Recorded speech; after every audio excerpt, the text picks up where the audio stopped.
আজ সন্ধ্যায় প্রধান উপদেষ্টার যে ভাষণটা হলো, সেই ভাষণটা নিয়ে উনি অনেক বড় ভাষণ দিয়েছেন, অনেকগুলি ইস্যু নিয়ে এসেছেন। সবগুলি নিয়ে আলোচনা করা যায়, কিন্তু আমি সবগুলি নিয়ে আলোচনা করবো না। আমি তাৎক্ষণিকভাবে কেবল নির্বাচনের তারিখ নিয়ে দু তিনটা কথা বলতে চাই। উনি ঘোষণা করেছেন যে আগামী বছরের এপ্রিলের প্রথমার্ধের শুরুর দিকের যে কোনো একদিন নির্বাচন হবে, কোনো সন্দেহ নেই। এই জন্য ওনাকে ধন্যবাদ দিতে হবে এই কারণে যে উনি অনেক বলা করার পর উনি একটা নির্বাচনের সুনির্দিষ্ট তারিখ ঘোষণা করলেন। আগে তো একটা অনির্দিষ্ট অবস্থায় ছিল, মানুষ বুঝতে পারছিল না কবে নির্বাচন হবে। এই তারিখ দেওয়াটা আমি মনে করি একটা পজিটিভ দিক।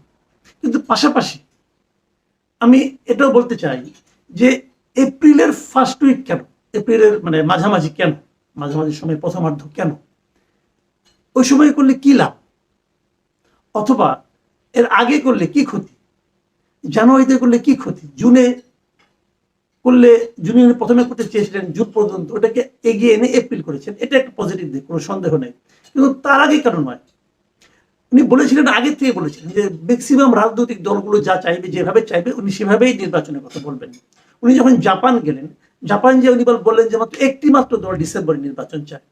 তারপরে ঐক্যমত্য কমিশনে যখন যে সভাটা হলো, দ্বিতীয় পর্যায়ের সভা, সেখানে তার সঙ্গে প্রায় 28টা রাজনৈতিক দল দেখা করেছে, এবং এই 28টা দলের মধ্যে 25টা দলই বলেছে তারা ডিসেম্বর কিংবা তার আগে নির্বাচন চায়।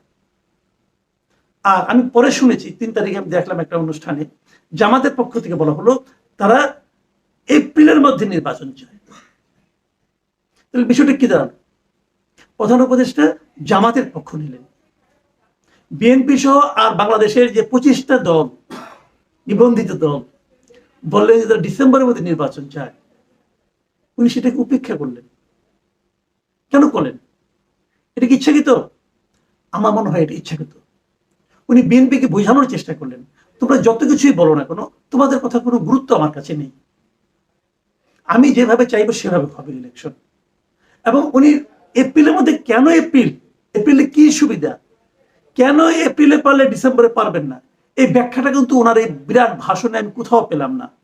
এবং ওনার যে ভাষণ, উনি কেন করিডোর দিতে চাচ্ছেন, করিডোর মানে আপনার এই মানবিক চ্যানেল যেটা, সেটা কেন দিতে যাচ্ছেন, উনি কেন বন্দর ভাড়া দিতে যাচ্ছেন, উনি হজ কিভাবে করাচ্ছেন, উনি কিভাবে আরো কি কি কাজকর্ম করছেন, এগুলো যে ফিরিস্তি দিলেন, এটা আমরা আগেও দেখেছি। প্রত্যেকটা সরকারের মধ্যে এই ধরনের একটা টেন্ডেন্সি কাজ করতো, যে তারা সব ফিরিস্তি দিতেন, যে তারা কি কি করেছেন।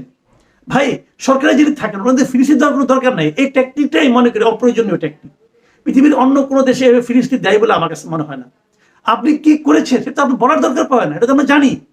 আপনি যে কাজটা করেছেন ওই কাজটা তো এই দেশের জনগণের জন্যই করেছেন। এদেশের জনগণ হিসেবে আমরা সেটা টের পাই না? আমাদের তো টের পাওয়ার কথা। যদি আমরা টের পাই সেটা আপনি বলার দরকার নাই। আর যদি আমি টের না পাই তাহলে আপনি বলে কি লাভ? বাট উনি সে আগের পদ্ধতিতে কিন্তু ভাষণটা দিলেন, উনি কি কি করেছেন, কি করলে কি হবে, কি হতে পারে, এগুলো সব বললেন। কিন্তু এগুলো ওনার মূল কাজ ছিল না। আসলে ওনার মূল কাজ হলো নির্বাচন। উনি তার সঙ্গে যুক্ত করেছেন বিচার এবং সংস্কার। সংস্কার উনি কখনোই শেষ করতে পারবেন না, এটা কখনো সম্ভব না। কারণ সংস্কারগুলি কি হবে, এগুলি সংস্কার প্রস্তাবনা আকারে থাকবে। উনি এটা বাস্তবায়ন কিভাবে করবেন, কোন আইনে বাস্তবায়ন করবেন? উনি বাস্তবায়ন করলেন, পরবর্তী সরকার এসে মানলো না, সংস্কার হলো? এই দেশের মানুষ সংস্কার পেল না তো। পরবর্তীতে যারা ক্ষমতায় আসতে পারে বলে এখন পর্যন্ত সাধারণ মানুষ ভাবছে, তাদের কথা তো উনি রাখেন নাই। এখন এই যে আপনি বিএনপির কথা রাখলেন না, তাহলে যদি বিএনপি ক্ষমতায় আসে, তো বিএনপি কি আপনার করে যাওয়া কাজগুলিকে অনার করবে?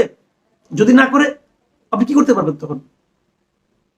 কাজে কিন্তু মাঝখান থেকে কি হলো, এই কাজগুলো করতে যে আপনি আমাদের মতো সাধারণ মানুষ যারা আছে ওদের প্রত্যাশার মৃত্যু ঘটালেন, আমাদের দুর্ভোগের মধ্যে ফেলে দিলেন।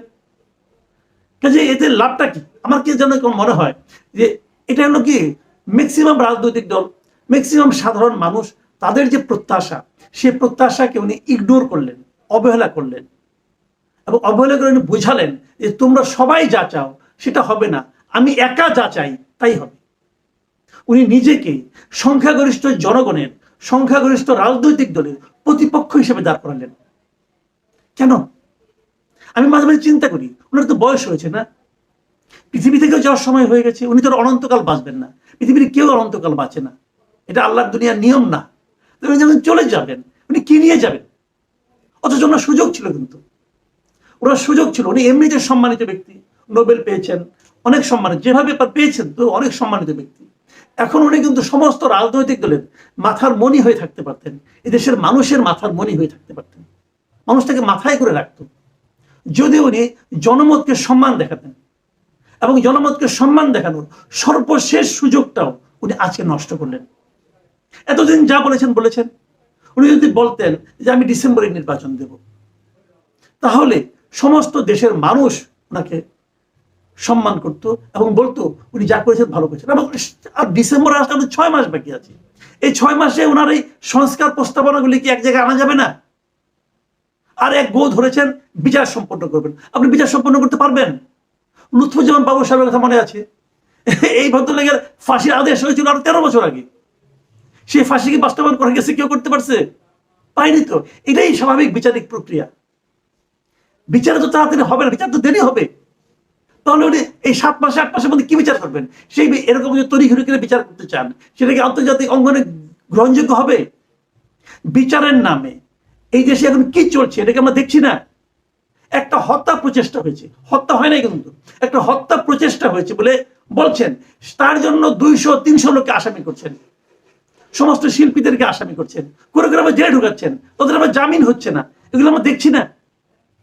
মাঝখানে আমরা ডেভিড বার্গম্যানের একটা লেখা পড়লাম, উনি এটাই বলেছেন কিন্তু যে বিনা মানে আপনার কারণে এই যে জামিন দেওয়া, বিনা তদন্তে তাদের জামিন, বিনা তদন্তে গ্রেপ্তার করা, জামিন না দেওয়া, এগুলি কোনো সুবিচারের নমুনা নয়।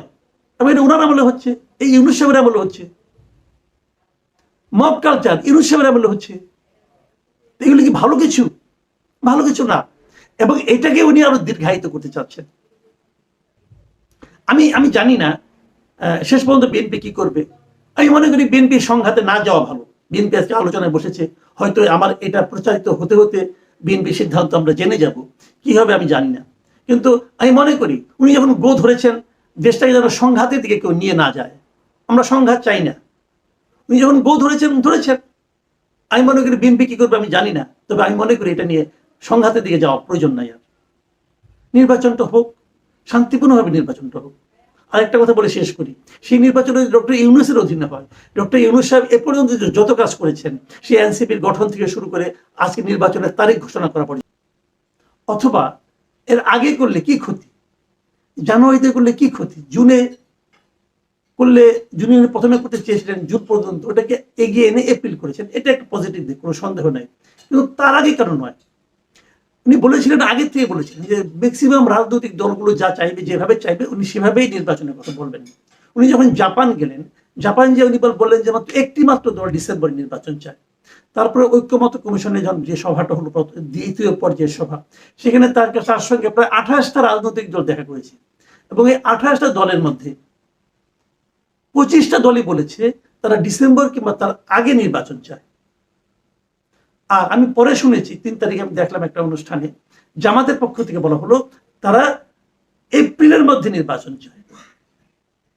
তাহলে বিষয়টা কি দাঁড়ালো? প্রধান উপদেষ্টা জামাতের পক্ষ নিলেন, বিএনপি সহ আর বাংলাদেশের যে 25টা দল, নিবন্ধিত দল, বললেন যে তারা ডিসেম্বরের মধ্যে নির্বাচন চায়। উনি সেটাকে উপেক্ষা করলেন। কেন করলেন? এটা কি ইচ্ছাকৃত? আমার মনে হয় এটা ইচ্ছাকৃত। উনি বিএনপিকে বোঝানোর চেষ্টা করলেন, তোমরা যত কিছুই বলো না কেন, তোমাদের কথা কোনো গুরুত্ব আমার কাছে নেই, আমি যেভাবে চাইবো সেভাবে হবে ইলেকশন। এবং উনি এপ্রিলের মধ্যে, কেন এপ্রিল? এপ্রিলে কি সুবিধা? কেন এপ্রিলে পারলে ডিসেম্বরে পারবেন না? এই ব্যাখ্যাটা কিন্তু ওনার এই বিরাট ভাষণে আমি কোথাও পেলাম না।